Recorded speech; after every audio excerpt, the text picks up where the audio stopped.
Welcome back to the channel, everyone. I am Ben, and this is the new Fender Standard Telecaster. Let's get into it.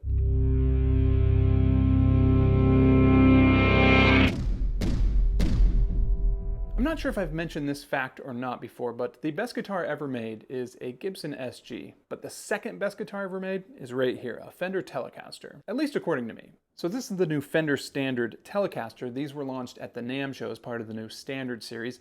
That was a surprise to me, and from other people I talked to, they were also not expecting a whole new line from Fender, and I'm sure that this information was probably leaked out there somewhere. It just never ran across my desk. So pretty awesome to see that they had it there available even to order, and it wasn't one of those things that you see and you don't know when it's going to come out. So the new Standard Series is yet another rung down on the budget ladder in terms of Fender branded guitars. So previously their most affordable guitar was the Player 2 series, I believe. Previously, Squier and Fender used to touch somewhere at the top of the Squier ladder and the bottom of the Fender ladder, and they claim that that's no longer the case, and this guitar is meant to be that middle step between them. And they say, that the Player used to be like the player's guitar, hence the name, and that was a guitar that anybody could get, and now they're a little too far out of touch with the price. Now, what's interesting about that is, of course, the Squier Classic series comes in at about $450, $460. The Player series comes in at around $800, $830, depending on what model you're getting. Well, you can guess where this one fits squarely right there in the middle at $600.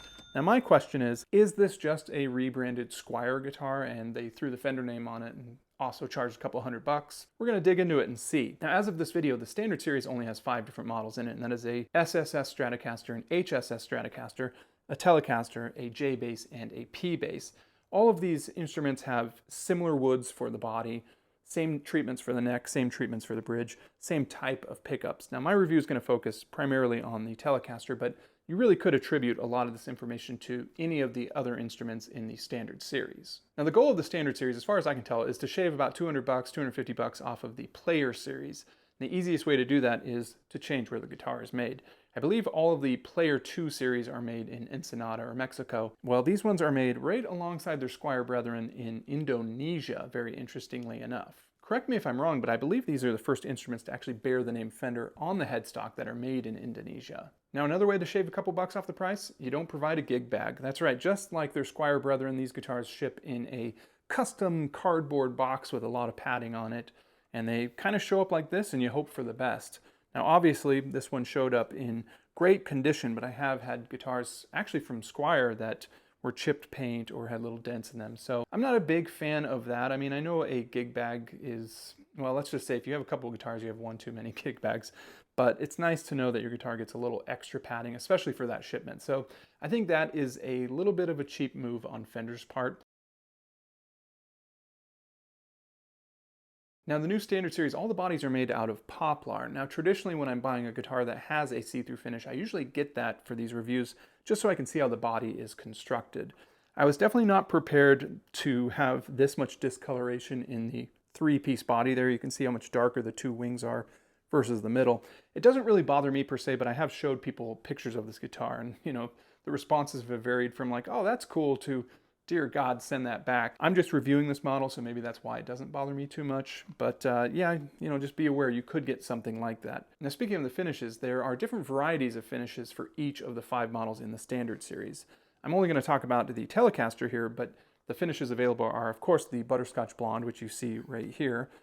Then you've also got the Olympic White, you've got an Aquamarine Metallic, and a 3-color Sunburst. Now, some of the other models, there's, I think, an Ebony in the HSS Strat.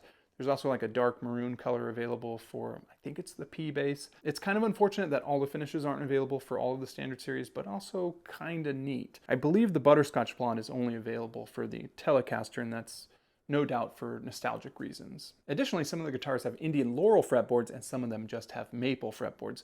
You don't get a choice in that, unfortunately, no substitution. So Butterscotch Blonde is always going to get the maple in the Standard Series, at least for this first initial run. Now, it should be noted that the maple-necked Standard Series guitars also have a maple fretboard on top of that, and the frets aren't just set in the neck like they are on a lot of other Fender maple-necked instruments. Now, the guitars in the Standard Series are all going to have 21 frets, and the basses are all going to have 20 frets. Now, that's a little bit different than the Player Series, where the guitars have 22 frets. One thing I do really like about this neck is it's a satin urethane finish all around, with the exception of the headstock, which is a glossy urethane finish. And I think it feels really good, actually, and certainly I would consider that an upgrade over the Squier Classics glossy urethane all-around finish. As far as the headstock's concerned, nothing too fancy up here, just says Fender with the little tiny text of Telecaster after the side. And then on the back side here, we've got, of course, the designed in California, made in Indonesia, and then the serial number. Nothing too crazy there, but the neck does feel good. This profile is a modern C profile. Generally, I like thicker necks on guitars anyway, so I think this feels really nice, but it's not the thinnest neck. So if you're looking for something that is maybe like a fast neck, I don't know if you're going to get it with the Standard Series. Now for the measurements on this neck, I'm getting a 1.68 at the nut. On the first fret, I'm getting a 0.84,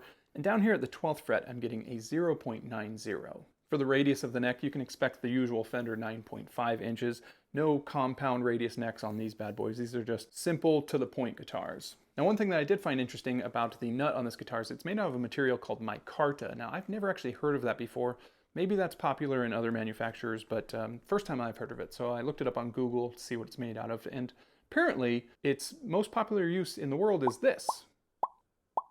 Yeah, that is to make knife handles, and I guess it works really good for those, so we'll see how it works as a nut, but the material itself is a compressed paper and resin product, so time will tell how durable that is. So overall, as the name implies, a pretty standard design for this Telecaster when it comes to the body and neck. There's a few extra treatments, of course, like the satin neck, but otherwise everything is standard dimensions. There's no belly carves or anything like that. And I would bet that the other instruments in the series also are pretty traditional in that sense.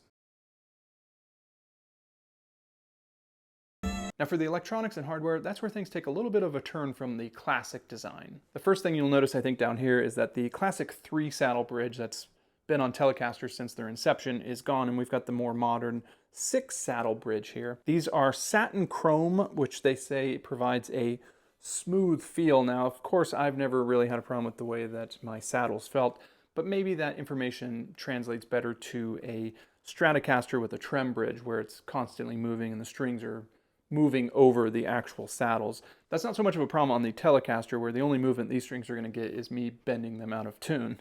Now, one thing I do want to point out, though, is the E string and the G string. I've got these things maxed out when it comes to setting your intonation, and they're still a little bit out of intonation, which is a bit of a bummer, but this is not a problem that is new to this guitar. This is a problem that's existed on bridges for a long time, and there's a ton of solutions out there. You can get smaller blocks if you want. You can cut the springs so you get a little bit more room to move those. They do run a little bit sharp as you get down here to the end, so I will have to take care of that eventually, but not for this review. But speaking of the saddles, check out how nice and clean and smooth those curves are. Now, it's not going to matter too much on the Telecaster, except for where they bend over from the ferrules on the back, but on a Strat, to have that same sort of smoothness, which I think they're using the same saddle blocks, that's going to be pretty nice, I think. Now, when it comes to the Standard Series pickups, all of the new guitars and basses have ceramic pickups, which you might be thinking, what, ceramic? The Squier Classic Series, the Player 2 Series, those have Alnico pickups. That is very true. However, as I pointed out in other videos, the legendary Bill Lawrence said ceramic or Alnico, a pickup is a pickup. It's how well it's designed and how well the circuit is. So we'll see how the pickups sound in the sound test. I can't imagine Fender would throw in a bunch of crappy pickups just to save a couple $100. Speaking of the circuit, let's pop open the cavity and see what's going on there. And yeah, wow, we've got a lot of wires in here, more than I expected anyway, but despite that, yeah, it's just plain old controls, pretty simple. You've got one volume, one tone, 3-way switch, which goes from bridge to middle to neck. Pretty much the way I like it in my guitars. Very simple, not a lot going on there, no push-pull pots, nothing crazy. Now let's take a look at these pickups here. So first we've got the bridge pickup there, and you can imagine how much fun that was getting that out of there with that bridge. And then the neck pickup there. Otherwise, nothing too unusual there, but it is interesting to note that they do have it routed already for a center pickup if you want to add one of those to it. I don't really like to mess with the aesthetic of my Telecaster there, but I'm sure there's other people that would love to have that option. Now for the readings of these pickups, for the bridge pickup, I'm getting a 6.71. When we move up here to the neck, I'm getting a 5.02. And just there in the middle, we get a 2.90. Now for other hardware on this guitar, of course, we've got the traditional Telecaster flat top knurled knobs. We've got our 3-way switch, like I already mentioned. You've got your jack down here at the bottom. You've got, of course, your strap buttons, traditional ones that you would normally see on the bottom of the guitar and up here on the top strap button. Then we move on to the frets here. Now these are Fender's medium jumbo frets. These are actually pretty tall frets. I'm getting about 60 thousandths.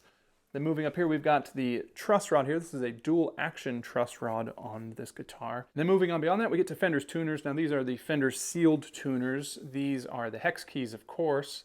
And these are actually reading an 18:1 ratio, which is actually really good and pretty nice for precision tuning there.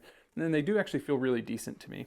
On the back side, we've got our neck plate, and lastly, the ferrules for your 6 strings. Now, one thing I did notice is whoever installed these ferrules, they are a little bit off. You can see that they've got a little bit of movement from one ferrule to the next, like they're not all in the same line. And you compare that to my American Professional Telecaster, and yeah, they're 100% in line, which is great. Of course, there's also like a $1,200 price difference there, so you would hope that maybe there was a little bit more attention to detail. When it comes to the feel of the Telecaster, well, the history of the guitar informs my feelings about how it feels.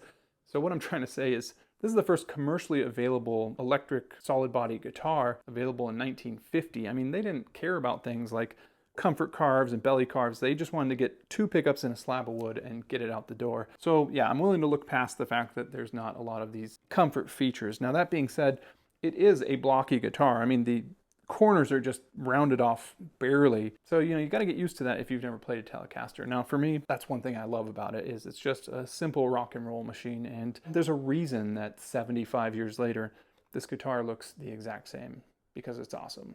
Now, speaking of slabs of wood, this guitar is certainly not the lightest guitar. It comes in at about 7.8 pounds, or 7 pounds 13 ounces. So it does have a little bit of weight to it. It's not going to be as light as some of those, you know, Stratocasters that I've seen out there. But really, I don't mind. I mean, I play Les Pauls and stuff, so my back's already broken. Now I'm going to do the sound test. I'll put all the settings on the side here so you can see exactly where my volume and tone knobs are and what pickups I'm using. When it comes to my amps, I'm using a little Bugera V5 that I've got mic'd up.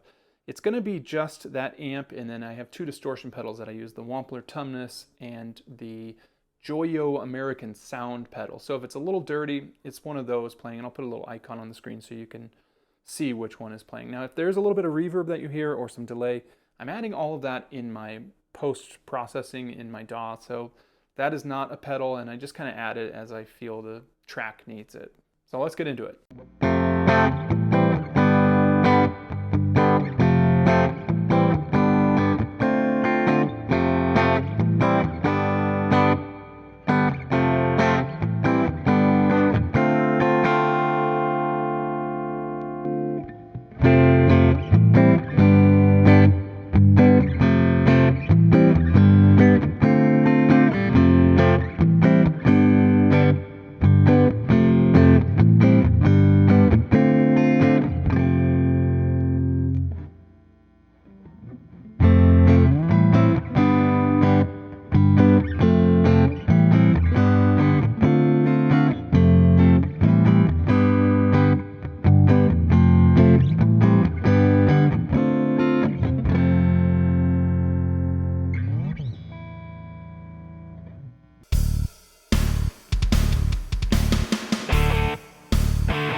So there's a sound test. What do you guys think about it? I think it sounded pretty good, actually. I mean, the neck pickup, well, those always sound good on a Telecaster. I've never played a Telecaster where the neck pickup didn't sound good. As far as I'm concerned, that is like the sound of the Telecaster and maybe one of my favorite sounds on any guitar.